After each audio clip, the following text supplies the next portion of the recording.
Hey, what's going on, YouTubers? This is Blight here to bring you a Banlist discussion video.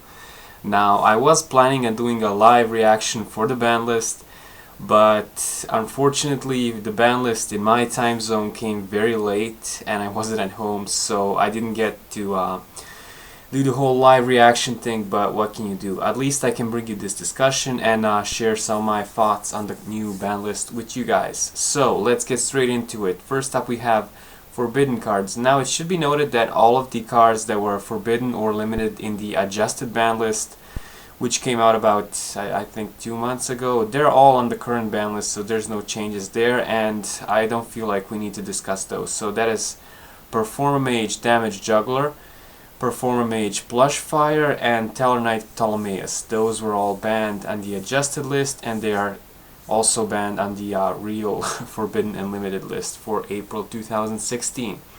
Now, next on the list we have Chicken Game. Now this is a very annoying card in my opinion, and as it gave rise to many of those insane draw FTK Exodia decks kind of thing. I really find this card so annoying because basically you're just sitting there and your opponent is just activating Chicken Game, paying life points, activating the other card, what was it called, Pseudo Space, to copy the effect of Chicken Game.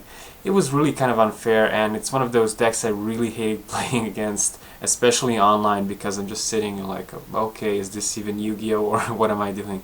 So yeah, Chicken Game was relatively easy to get a hold of because it was a common. I believe it's a short print, but basically everybody had one, so free draw power, so this just had to happen. Now, whether or not this card should be banned or limited to one, I'm not sure because I don't play such decks, so I'm not really an expert.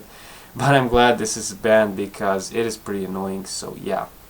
Next up we have Wavering Guys. Now this one came as a bit of a surprise to me, and I guess I'm a bit saddened by the fact that now my Cleave deck is even slower than it was, so yeah. Wavering Guys was always a powerful card. When it first appeared, it gave rise to the Towers Turbo build of the Cleave Force, which was a very popular deck for quite a while. But now when you think about it, Wavering Guys is one of those unfair cards that can just turn the whole situation around and allow your opponent or yourself to steal the duels. So basically, with every Pendulum deck, if they face another Pendulum deck, it's basically a game of who's gonna draw Wavering Guys, and if you activate Wavering Guys, is your opponent gonna have his or her own Wavering Guys to respond, and therefore just stealing your effect. So yeah, destroying 4 Pendulum Scales, banishing a card from the field without targeting, and then adding a second copy of Wavering Guys was just way too powerful. So yeah, this card just had to go. What I would like to see is probably some kind of a watered down version in the future. Maybe something like destroy your own 2 Pendulum Scales and add a Pendulum Monster. I don't think that would be too broken, maybe a 1 or 2, so yeah. Maybe I'm being a bit biased because I did use it in Cleave Force, but what can you do? That's Yu-Gi-Oh for you.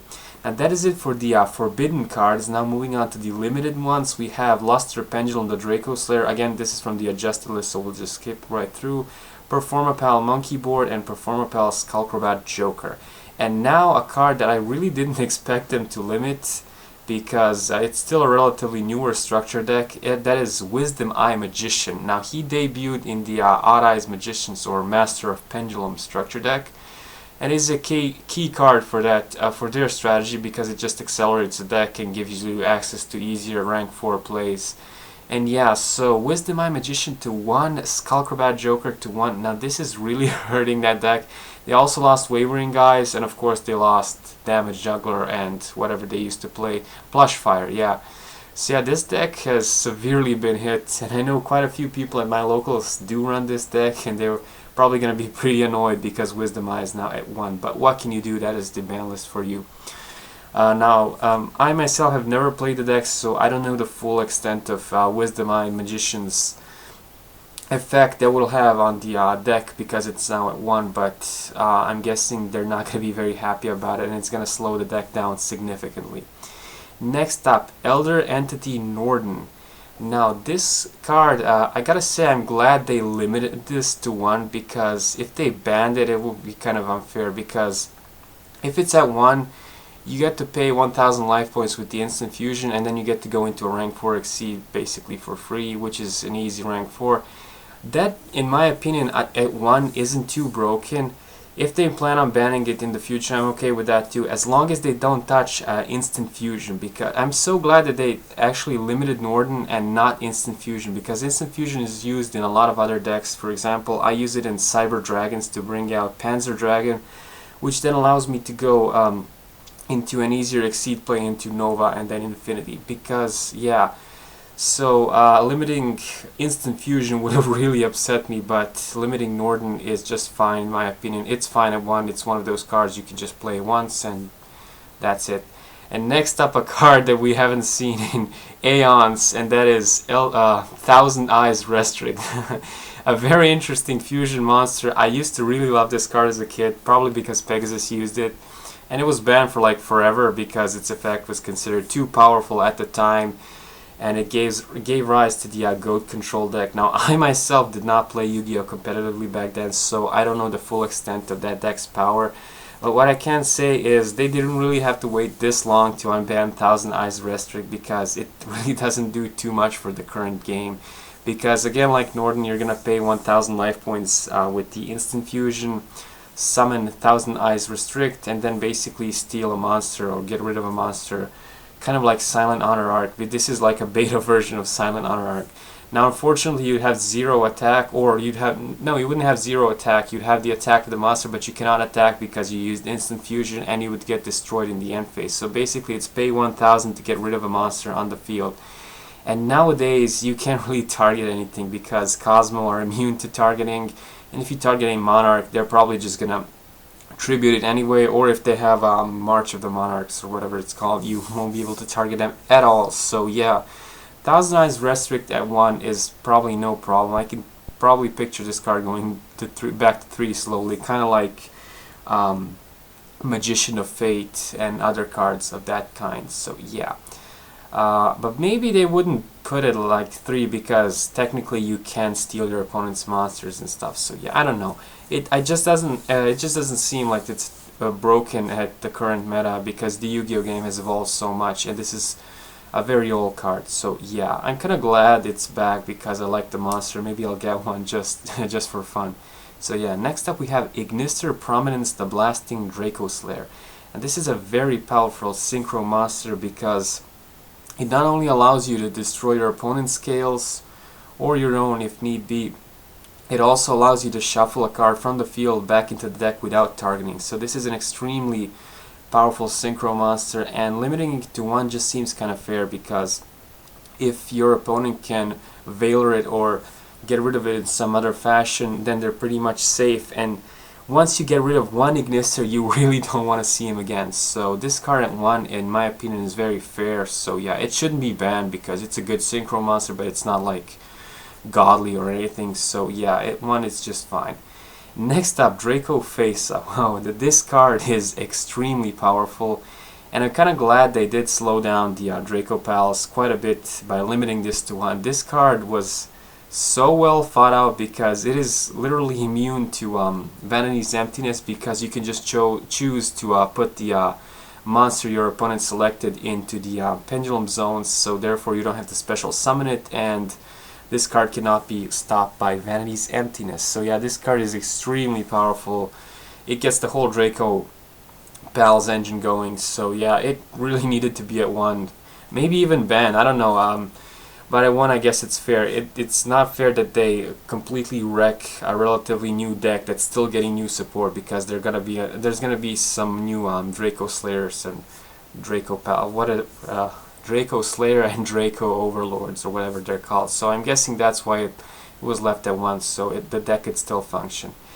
Next up, a card that I'm really sorry to see on this limited reasoning, because I love Infernoids. It was one of my favorite decks, and I used to run it for like ever since it came out till now, I guess. Tomorrow it's the last day at my locals where I can use the 3 reasonings in this deck. I know Reasoning used to be semi-limited or limited in the past, and then about the time Infernoids were released, they kind of unbanned it, probably to give that deck a little push.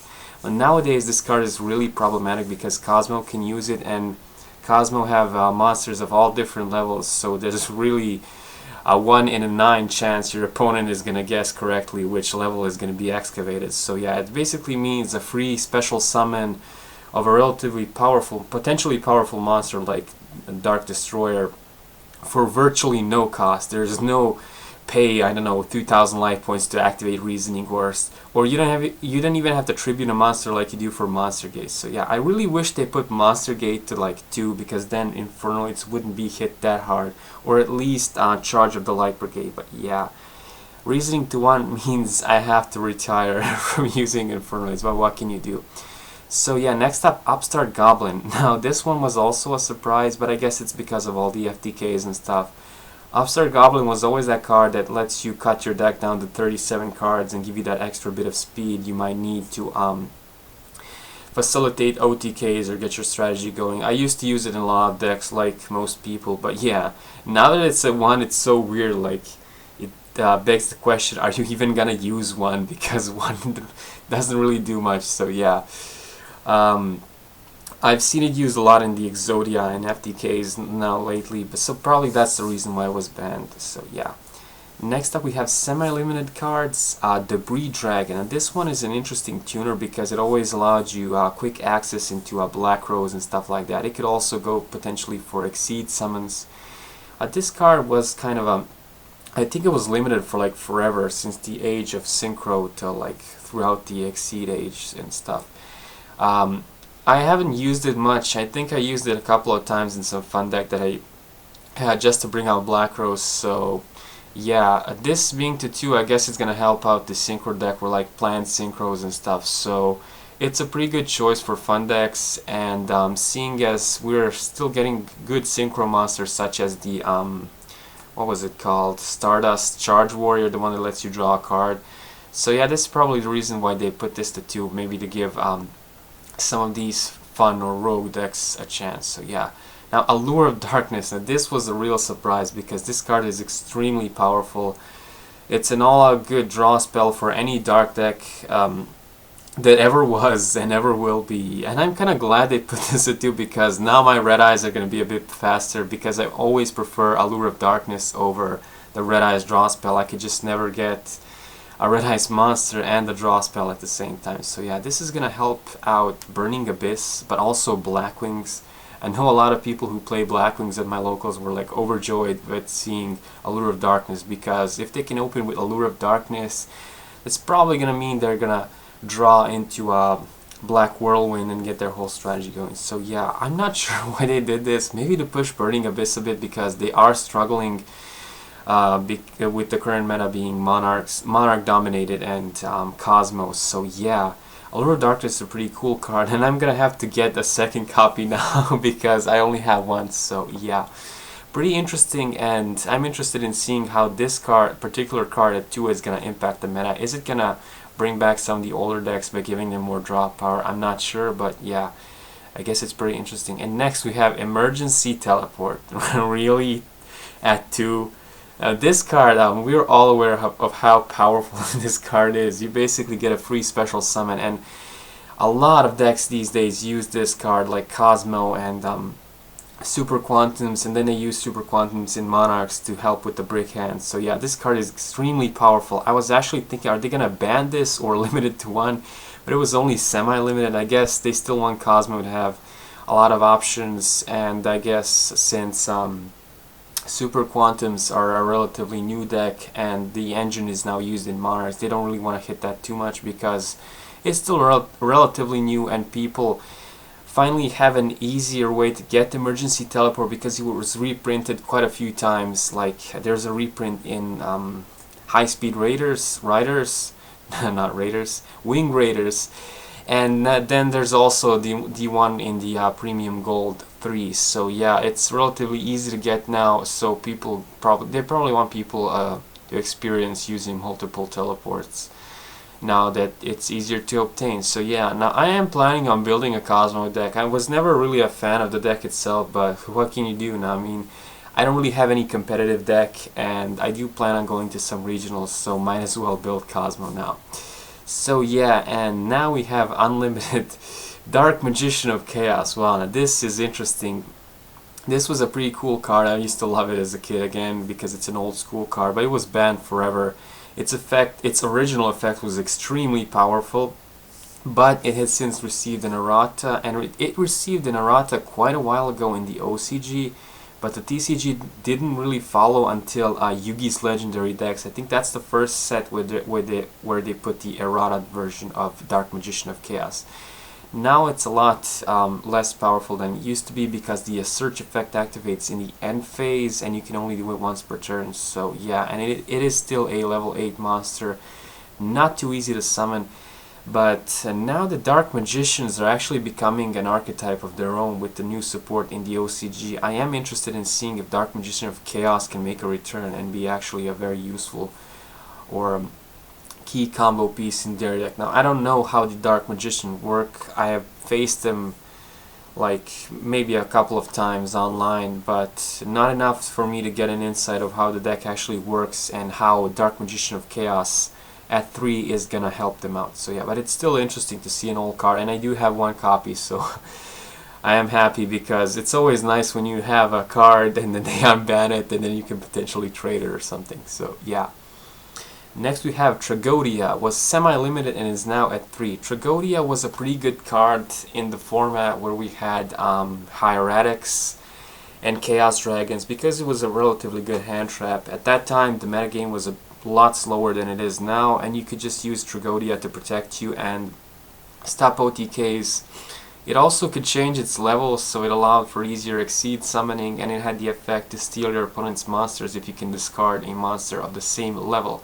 A very versatile and interesting card, but nowadays it's just forgotten and nobody really uses Traigo Dia, so this going to 3 is not gonna have any major impact on the meta. And so yeah, I do remember using it in my Gishki deck at 2 because it was a level 10 monster, and then I could do the ritual summon for Zeal Gigas. I might actually test the 3 Traigo Dia in Gishkis for like fun duels and see how it does. So yeah, I don't think this really matters, so yeah. Next up, Advanced Ritual Art, was semi-limited and is now unlimited.